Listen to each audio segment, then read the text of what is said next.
I started off my career in politics. I was Mike Bloomberg's campaign manager who ran for mayor of New York City. I worked for him at City Hall.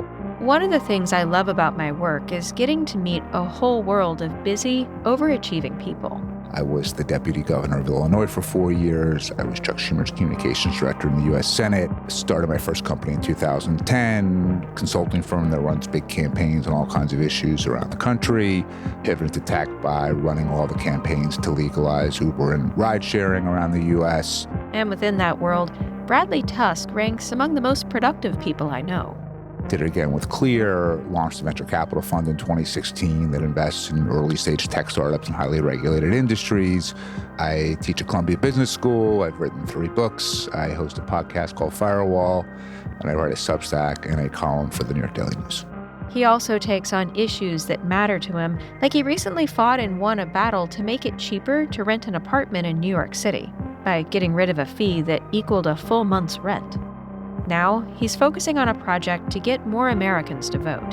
It's actually how I first met him, when he started proving out the technology for this in 2017. And it's the topic of a new TED Talk. I'm Jennifer Strong, and this is Shift. Now here on the steering column is a device called Auto Cruise. You simply set the speed you want. Self-driving robo-taxis are already on the road in 2 U.S. cities. As the disc rotates, a mirror reflects the light in the way that depends on how the signal was recorded. This is the 100 terabyte action. I present to you Electro, the Moto Man. Ladies and gentlemen. I would say that one of my greatest skills is my ability to interact with humans. This episode was taped at the TED Conference in Vancouver, Canada.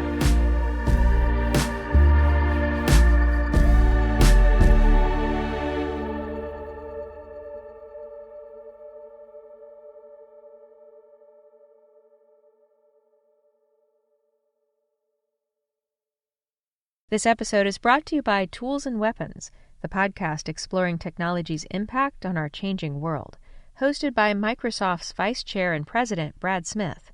Across 3 exclusive conversations celebrating the company's 50th anniversary, Microsoft's CEOs Bill Gates, Steve Ballmer, and Satya Nadella share the untold stories, big dreams, and relentless drive that's fueled a digital revolution. Hear why each of them thinks that the revolution may be at its most exciting point yet. Find the CEO series and other impactful conversations with government, business, and cultural leaders by searching for Tools and Weapons, wherever you listen to podcasts.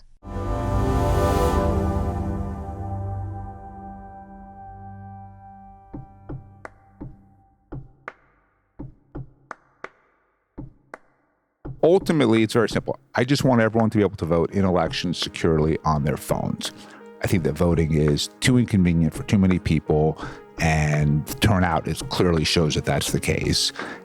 My name is Bradley Tusk, and I think for context of this one, I am the founder of the Mobile Voting Project. I live in New York City, and turnout in our last city council primary was 7%. And in a city of 8.5 million people, you could win a council seat with 8,000 votes. And so, of course, that's not representative of the people as a whole. And I, at the same time, don't really expect the average person, the average parent, to not take their kid to school on a Tuesday just because they're going to vote in a city council primary. They might make that exception every 4 years to vote for president, but basically they're busy. They can't do that. And yet we're at a point where phones are ubiquitous. Everybody has one at this point. I think we're at 97% penetration for people under the age of 50. And while you are waiting for your coffee to brew, or sitting in traffic, or on the back of an Uber or the subway or whatever it is, you can download the app and you could make your choices and you can vote. And if that got turnout from 7 to in New York to 28, we just quadrupled the electorate. And then all of a sudden, the city council members are far more incentivized to govern for the majority as opposed to the small minority who actually show up.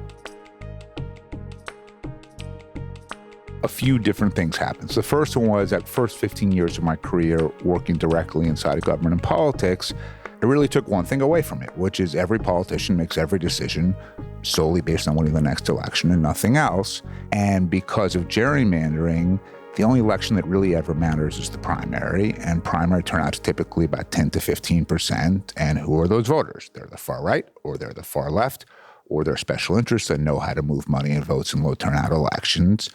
And so we either get the total chaos and dysfunction that we call Washington, D.C., or we get totally one-sided governments. And whether it's the state of Texas on the right or the city of San Francisco on the left, none of that is good. And it's especially bad because it's not reflective of who we actually are. You know, it's one thing if Americans truly disagreed on everything, but there is a common sense majority solution to almost every single issue. And the problem is not that we don't have solutions, it's that the people who agree on the solutions don't vote in primaries. And as a result, they're totally disenfranchised and only the extremes matter. And that leads to polarization and it leads to dysfunction and it makes the world feel like a mess.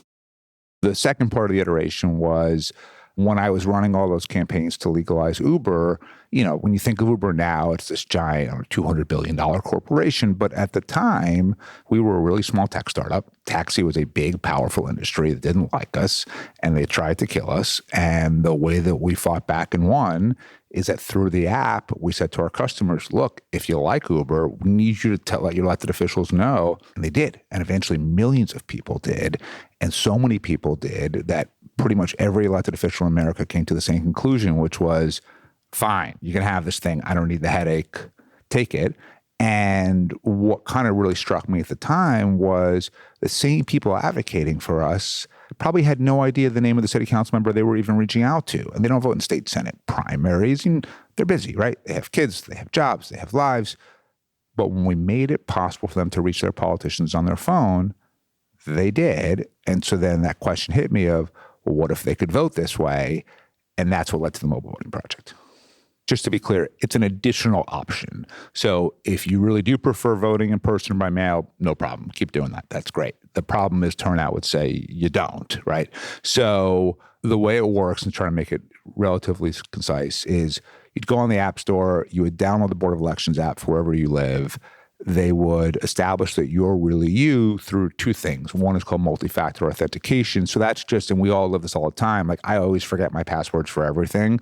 And then I get a code sent to me and I have to punch the code in and that lets me reset my password. So one is you get a code, you put it into the app. Second is biometric screening, which is just really the same tech that when you open up your phone now 50 times a day, 100 times a day, same thing. And that just gets matched up against your ID. And so they know that you're you. Ballot comes up on your screen, simple, easy to use ballot. Whenever you hit submit, the ballot's encrypted, it's anonymized, and you get a tracking code if it were like a FedEx package, so you actually can see where your ballot stands throughout the process. It goes back to your Board of Elections. They air gap it, which means they remove it from the internet. And once your ballot is no longer connected to the internet, then they decrypt it. A paper copy is printed out. That gets mixed in with all the other ballots. You know where your ballot stands through the tracking code. And then the underlying code itself that we built is open source, which means anybody can audit it, anyone can verify it. It's totally transparent. There are specific groups that are particularly disenfranchised, and those are the groups that we've been working with a lot already. So we started with deployed military, because imagine that you're on the front lines, risking your life to protect our right to vote, all right? We don't even bother to use. You want to vote, you mail in your ballot from Kandahar, and it shows up December 2nd, and it goes in the trash, right? So military, people with disabilities, imagine being blind and having to go through all of the hassle of voting, and then hoping that the person that you told them to mark the ballot for is the person they actually did mark the ballot for, right? Gen Z, right? Like I have a daughter who's a freshman in college, and, you know, when she got to school this year, she texted me and said, how do I vote? She just turned 18. She was excited. And I sent her a link to get an absentee ballot from the New York City Board of Elections. But like, you know, she thinks email is antiquated, let alone regular mail, right? So Gen Z, people in Native American tribes, people in climate emergencies. You had 1 million people in North Carolina this year who were displaced because of hurricanes. Or imagine in Los Angeles during the fires, if there had been elections, people wouldn't have been able to vote, even if they wouldn't have to vote by mail either, right? Because they didn't have homes. And so there are a lot of specific groups. We also have a lot of support specifically from the civil rights community, Martin Luther King III, Reverend Sharpton, Stacey Abrams. And I think that's in large part because a lot of them have said to me, it's the best anti-voter suppression tool out there, because the reason why laws get passed to try to make people line up and stand there forever is either to discourage them from voting or come up with some infraction to turn them away. And when you're just sitting in your living room, they can't do that to you, right? So there are a lot of groups specifically that are currently disenfranchised that would benefit from this. But the real goal is just to make this accessible to everyone, because the more people that vote, the more representative our democracy becomes, and the more likely we are to start getting things done.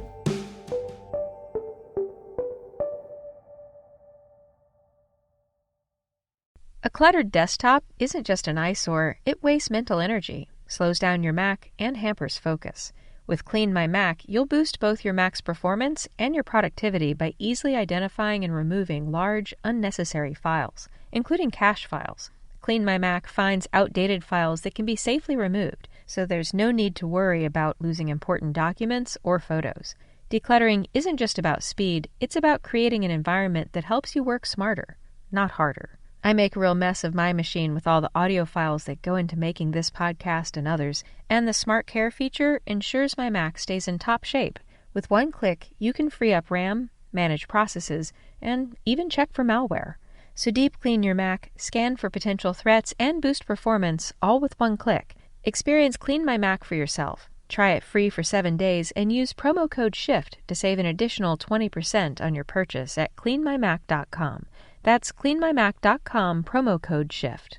The world's hardest problems can't wait. Food security, energy resilience, the digital divide. I'm Astro Teller.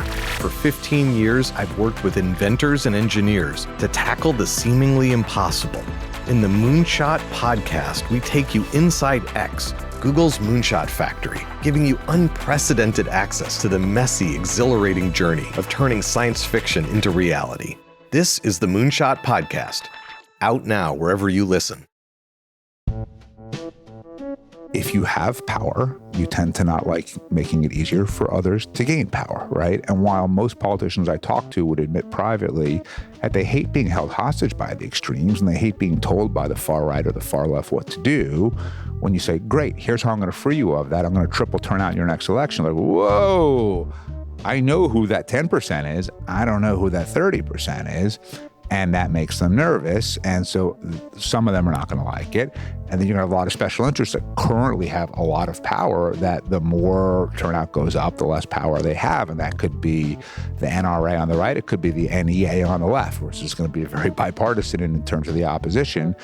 And so the status quo is not going to like it. And we're going to need a massive grassroots mobilization of real people demanding it, because one thing that we have learned is throughout history, every major right that has ever been won, the right to vote, the Civil Rights Act, the Americans with Disabilities Act, same-sex marriage, you name it, in any country, is because enough people stood up loud enough and long enough and demanded their rights, and eventually the status quo had to give in. So we can do that here. That's what we're trying to do here. So that's why, this is sort of the third phase of the project. The first was testing the hypothesis. The second was building the technology. And now we're going to try to pass legislation in different cities that would allow people to vote their felons in municipal elections. And we're trying to build a movement because that's the only way we're going to win. Things are the way they are because of turnout. So let me give you two New York examples. So one is, and I'm sure you remember this, in 2019, Amazon wanted to put their second headquarters in Queens. And the city was very excited about it. Hundreds of cities competed for it. And the district was excited about it. It was a big deal. And then AOC comes out against it. And the state senator is a guy named Mike Gianaris. And he's just a guy. He's not good. He's not evil. He's not conservative. He's not liberal. He's not anything. He's just a politician that wants to keep being a politician. And normally, of course, you would be for this. But then all of a sudden, he says to himself, okay, if I support the deal, I could now get a primary from the left. Based on historical data, turnout will probably be about 10%. Those will be the most left-wing voters in my district. That's a risk. And he had a choice. 40,000 new jobs for New Yorkers, or one, his own, and he picked himself, right? And if turnout was 30% in his primary instead of 10, he would have pushed the deal through, not because he cared any more about his constituents or anyone else, but simply because that's what he would have needed to do to keep his job. And so, we're not going to make politicians different or better people, but what we can do is align their political incentives with our policy incentives. Or I'll give you an example on the other side of the aisle. There was a congressman named Chris Jacobs from Western New York, kind of in the Buffalo area, MAGA, super right-wing guy. And there's a mass shooting at a supermarket in Buffalo in September of 2022. 10 people die.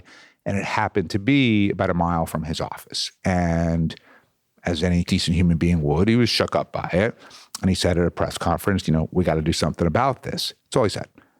That day, the Republican Party line and the Conservative Party line were stripped from him. So he was supposed to run for re-election 2 months later, and he was unable because he was thrown off the ballot for daring to say, we need to do something about guns. And you know what? In a world of 12% turnout, if NRA members are half that 12%, then actually that's pretty logical. They want to put up someone who can win. If turnout were 36 instead of 12, the NRA's vote share goes from half down to 16%, and all of a sudden they're a lot less powerful, and something would have to get done on guns. And look, you can pick any issue you want. There's almost always a reasonable, logical middle ground to have on it. And the only way to reach that is to get the reasonable, logical people in the middle to actually vote. So we are starting to do outreach in all the different cities we're looking at and meeting with all the different groups that I just named.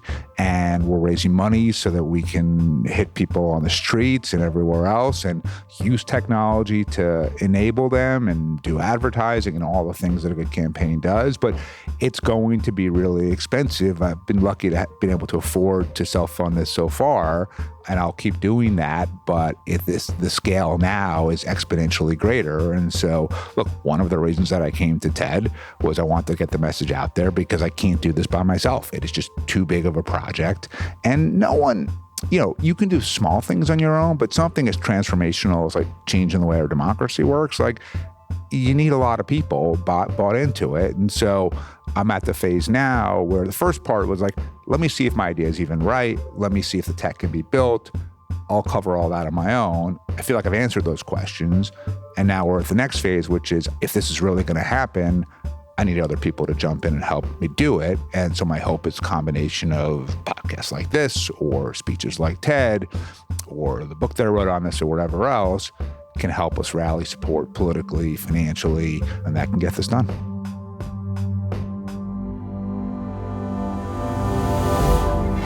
This episode was produced by me and Emma Cillekens and mixed by Garret Lang, with original music from him and Jacob Gorski. Thanks for listening. I'm Jennifer Strong.